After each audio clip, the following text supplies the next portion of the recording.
Hands down, the best fried rice is at Korean Dakgalbi restaurants. Dakgalbi, we have a recipe for that. It's a style. It's like Korean barbecue, but it's using spicy chicken. Towards the end of the meal, when there's only like a few pieces of chicken left, the waiter will come with a little bit of rice and a little bit of gochujang. They stir everything together, scrape up all those chicken bits, mix it up, and you got yourself one of the best fried rice.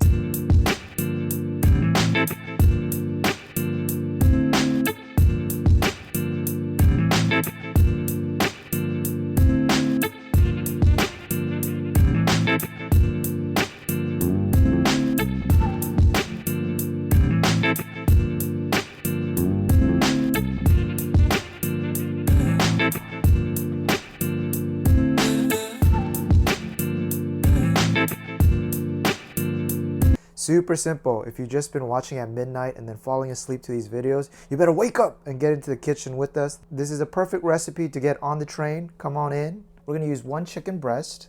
You can just cut this up.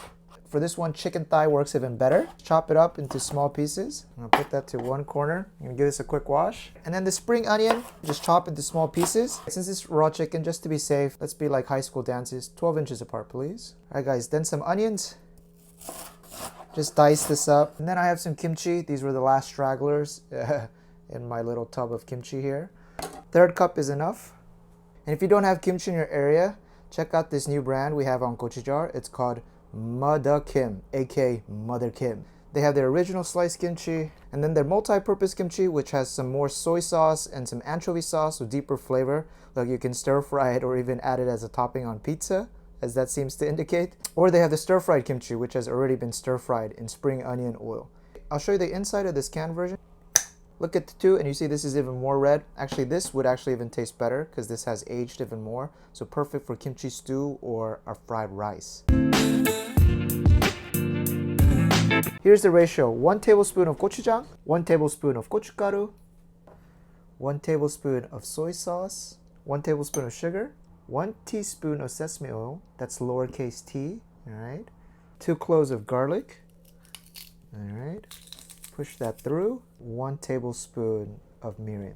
3 or 4 cracks of black pepper, and 2 pinches of salt. That's 1 and 2. That's good.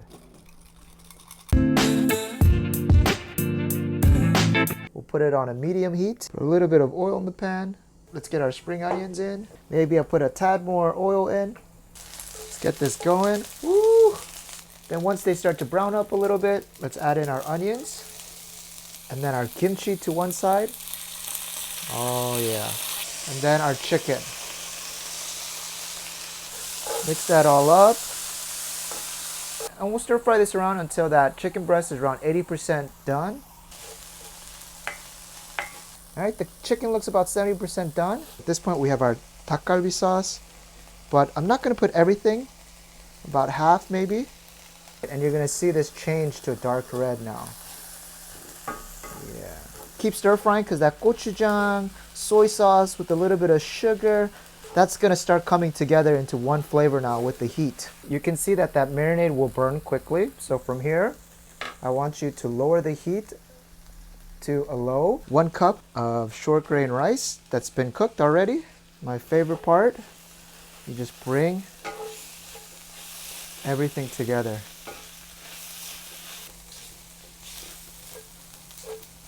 I'm gonna add a little bit of more of my sauce now. All right.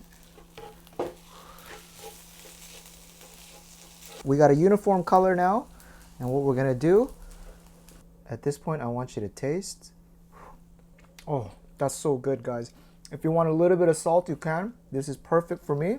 And what all Korean barbecue restaurants do, they'll flatten this down like a pancake. This way the bottom rice gets a little bit crispy. When I was in Iran, they also like this type of crispy rice.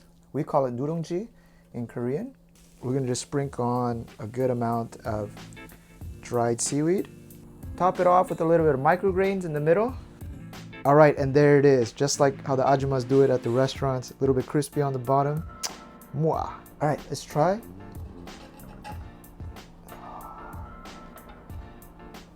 Beautiful. So let's take a bite. Oh my gosh. Woo! Another home run. It's just the right level of spice. The chicken breast is juicy, and then the dried seaweed, it adds the right level of saltiness on top. Amazing. Oh, but you know what could take this to the next level? Just like sprinkle on a layer of cheese in between the rice.